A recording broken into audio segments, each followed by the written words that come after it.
In this next video, I'm going to answer questions on webinars and teleseminars. And so we only have 2 questions in this section. So the first one says, can Instant Teleseminar be used as the presenter from a cell phone? So basically, can you use your cell phone instead of your landline?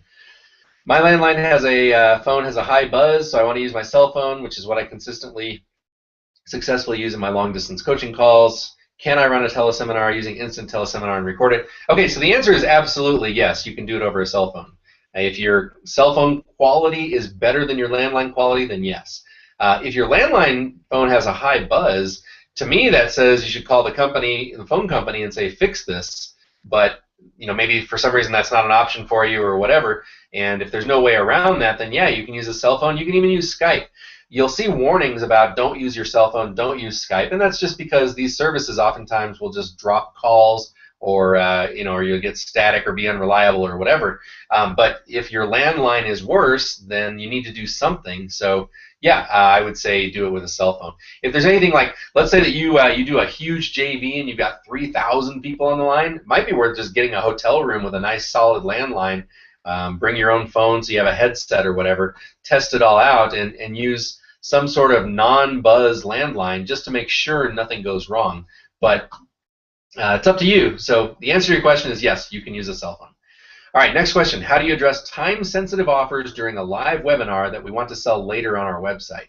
Yeah, what a great question. Let's say that you're selling a product for $997 on a live webinar, and let's say that the list price of this is $1,000 more. Let's say the list price is $19.97. So on the webinar, you're saying, hey, you can get this for just $9.97, but normally we sell it for $19.97. The strategy that I've seen clients use really well is that for their special call to action, they have a special URL. So let's say that URL is jvic123.com. I don't know, something like that. So they'll say, so if you want to get my product for $997 instead of the full $2,000, just go to jvic123.com, and then on that page they'll list a summary of everything people will get, including showing the list price of the product, maybe with a strike through or something to show that you're not going to pay list price, and then the button to buy it for $997. And let's say you wanted to make this available for 20 minutes after the webinar, then after 20 minutes you can go in and redirect where that URL goes. It says, sorry, the special offer is over, and you can send them over to your normal website where the product is for sale. You can do something like that.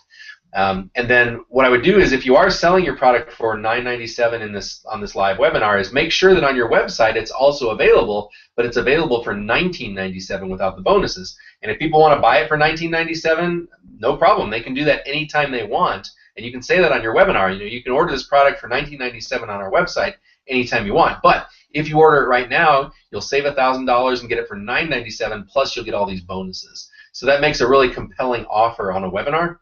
And so as far as how to address it, yeah, I mean, some people will actually, like, let's say you start repeating this live webinar over and over and over again as like an evergreen webinar.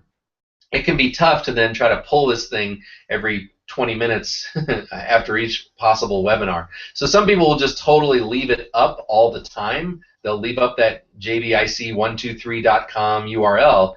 They'll just leave that up all the time, and they will tell people on the webinar, because remember, it's evergreen, so people could be listening to it anytime, any day, whatever, that they actually, as far as the bonuses go, you can get, sorry, what I'm trying to say is they'll actually compare when the people signed up for the webinar to when they bought. And if it looks like a correlation to the fact that, yeah, their webinar was on Tuesday and they bought on Tuesday, then okay, they get to have all the bonuses. But if their webinar was on Tuesday and they only bought on Thursday, then a decision has to be made whether to go ahead and give them the bonuses or not.